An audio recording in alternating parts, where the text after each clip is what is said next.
The Central Board of Secondary Education or CBSE has prepared a draft policy to allow class 10 students to take their board exams twice starting from 2026. According to the draft policy, which will soon be made available for public feedback from stakeholders, class 10 students will have the option to appear for the CBSE board exams twice in an academic session, once in February and again in May. Candidates will also have the option to appear for both examinations if they wish. Additionally, students will be allowed to skip specific subjects in the second attempt if they are already satisfied with the scores they have achieved in the first examination.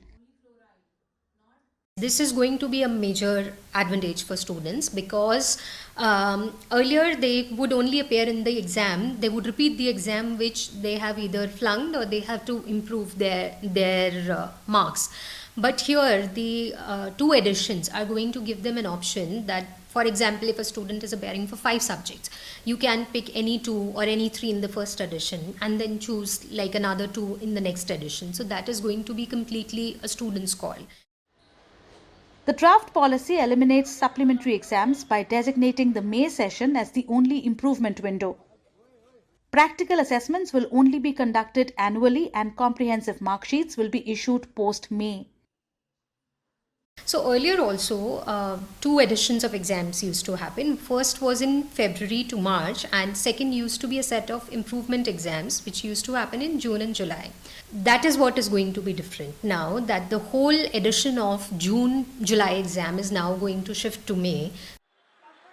According to some experts, under the new system, stream selection for standards 11 and 12 will become more inclusive.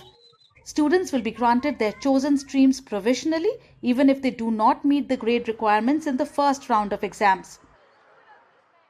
The first set of dates the students appear for examinations 10 board it's largely unchanged.